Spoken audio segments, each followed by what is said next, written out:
Yeah, so we're here with Guyana captain, Hampton and Richmond captain. You were also captain of Bournemouth. You were captain at Spurs Academy as well, so you're definitely captain material. Thank you. And now you're coaching at Spurs too. So thank you so much, Sam Cox, for joining us today. No problem, brother. Good to be on. Mm-hmm. So how are you finding?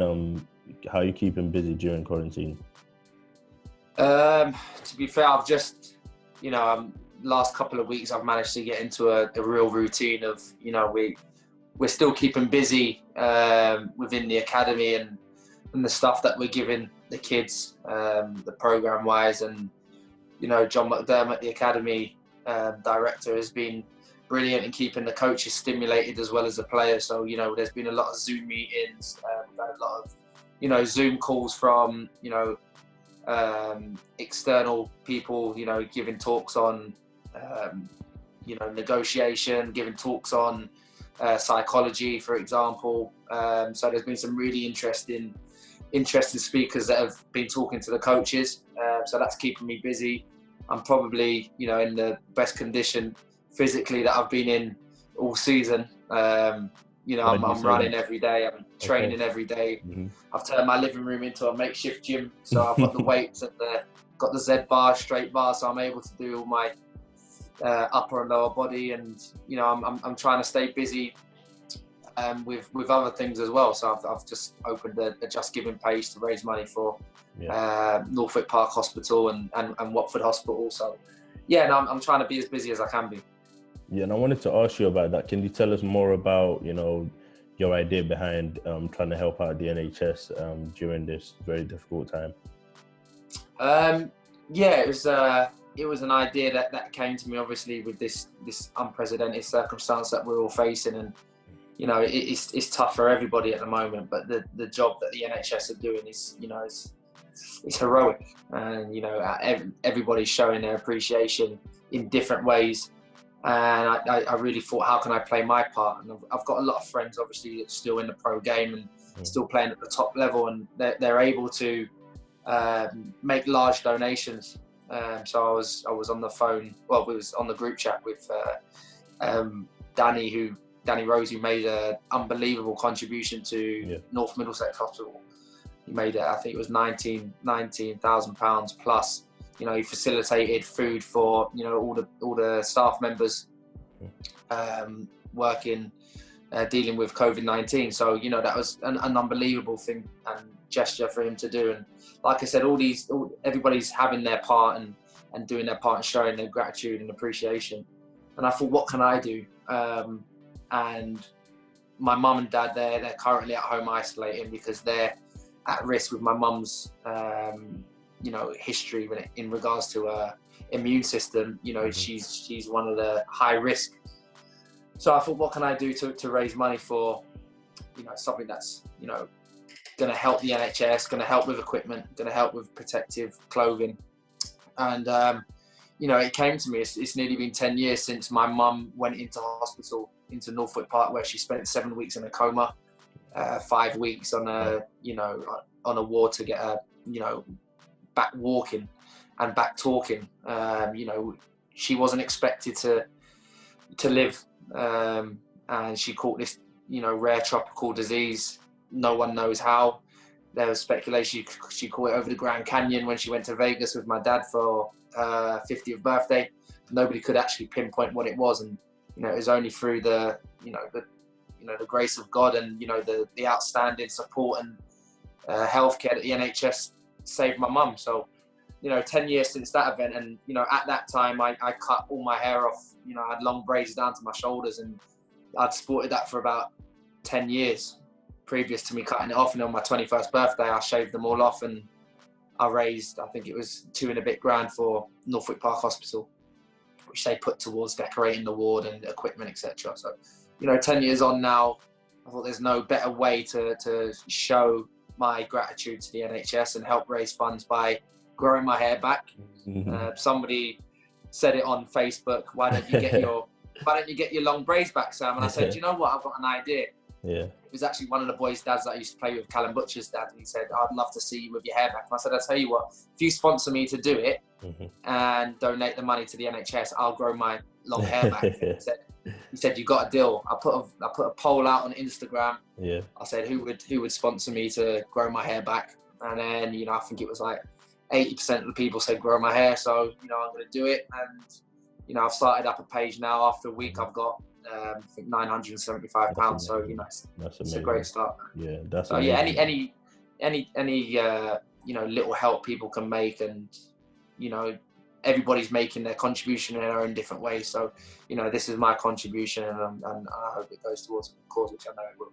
Yeah, that's amazing. And I think that's a testament, you know, to the kind of person you are, you know, to kind of straight away think, how can I help? And, you know, how can I use sort of what role can I play? And, you know, that's great. And I'm glad to hear that. And I as soon as I saw it, I was like, I have to contribute, you know, to make sure that you. I appreciate it. I see that. Thank you very much. I appreciate that. No problem. So I wanted to go right to the start, sort of how you ended up at Spurs Academy and what the process was like at that time.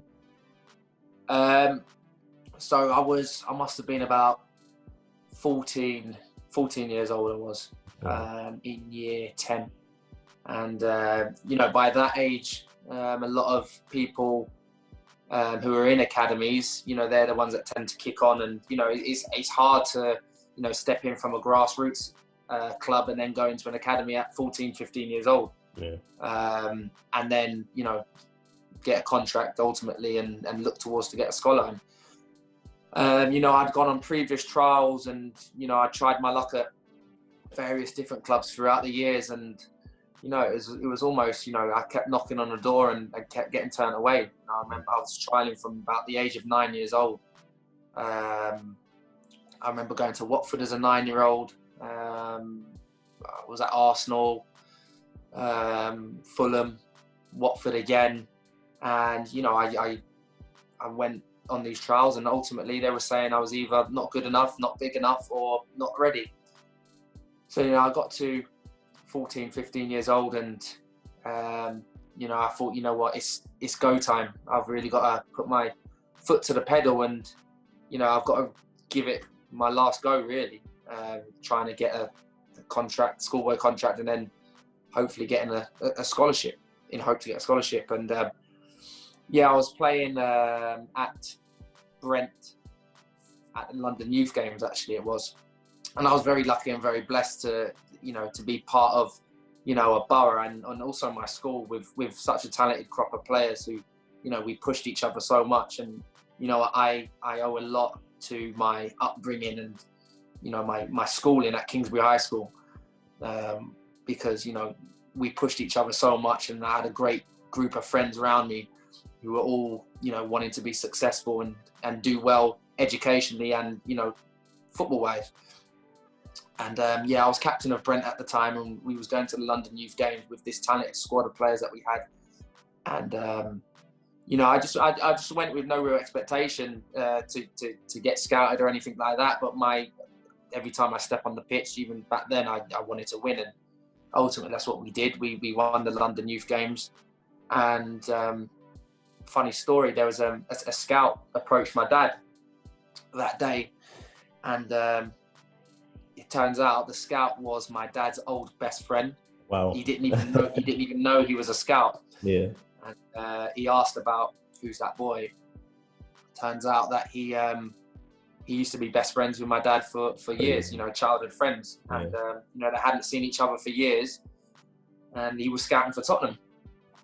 And they hadn't seen each other for ages. They ended up having a bond again and became friends again, ultimately through me. And yeah, you know, he said, you know, your son might be ready to, you know, go on trial and have a crack at Spurs. And you know, I got sent down to a development centre and played a few games over in Hackney and a couple of other places.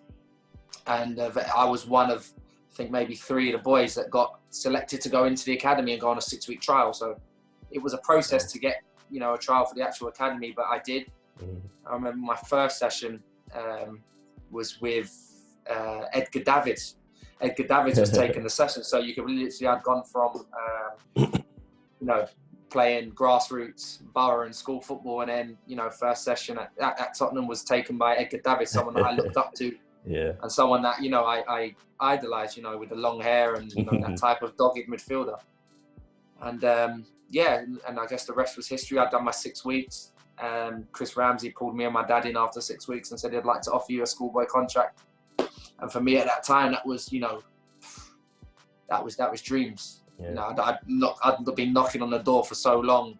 And it's tough. It's tough for a kid, getting setbacks and getting told you're either not big enough and not good enough. And, that was a time that I look back of fondly of, and, a very proud moment, with my dad as well. Mum and dad, they take you up and down the country, paying your subs, taking you to trials, giving you confident boosts. And dad used to take me over to watch games. And, it was really a thank you to them. And, it was a relief that I did get signed.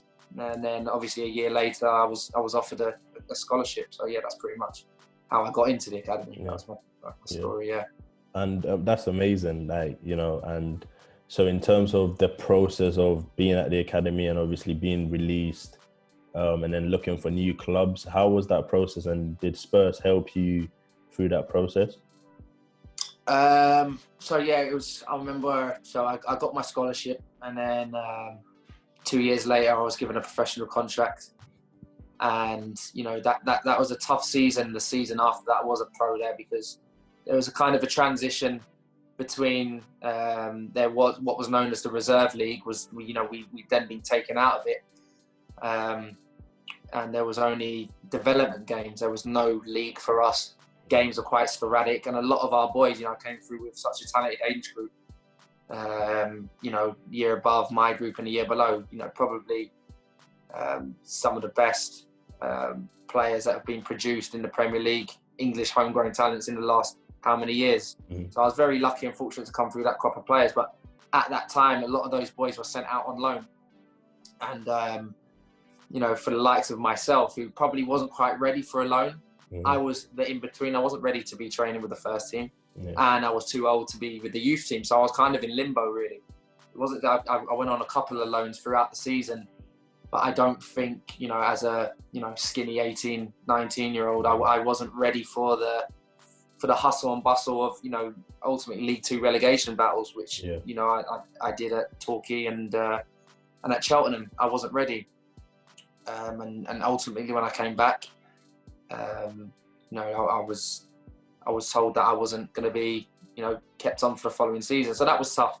That was tough to take. And, looking back now, I probably wish I had a few more years to develop, but that's just football. And, from then, there was interest in a few places, and I opted to go where the contract was on the table, and that was at Barnet, where Mark Stimpson was the manager and offered me a contract, put it on the table. And, it was close to home, back near my mum and dad, 5 minutes from where my mum and dad live. So I knew location-wise, I was able to, just go back and live with mum and dad. And it was probably, looking back, it was probably the safe option. Do I have regrets of not going to the other clubs that are interested? Obviously, there's that bit in your mind where you think, what if? But yeah, I chose Barnet. That was the logical choice at the time. It's not easy to get contracts anywhere in the Football League, as thousands find out every year. So I took the contract on, moved back home with mum and dad, which obviously I hadn't been living at home because I'd been living in digs at Spurs for the last 4 years. So that was a transition as well. But Tottenham were always brilliant. John McDermott, Alex Inglethorpe and Chris Ramsey, they was always staying in touch, monitoring my progress, seeing how I was. Even when I wasn't playing, I was frustrated a lot of the times at Barnet when I wasn't playing as a young man. You come from a club like Tottenham and you kind of expect at the time, obviously you don't have the maturity to know that it's not as easy as that, but you think that you're going to play every game, and it wasn't as easy as that. I remember getting, I was put on the bench the first game of the season. I think it was Chesterfield away, and that was hard to take.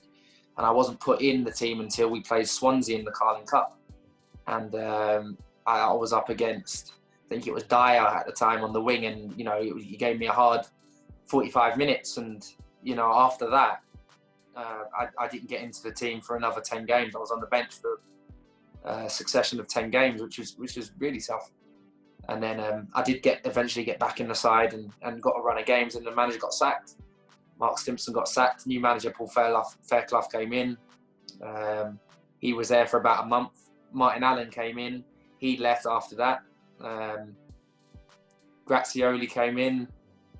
Laurie Sanchez came in. So there was a turnover of about 6 managers in one season. So for a young pro, it was very up and down, and that was a tough season for me. But that's football. That's the ups and downs of football, and you have to learn early when you're going into the hustle and bustle, like I said, of the League Two dogfight.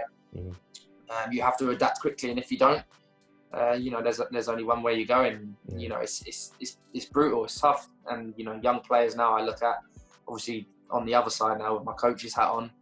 I encourage players to watch as much lower league football as they can.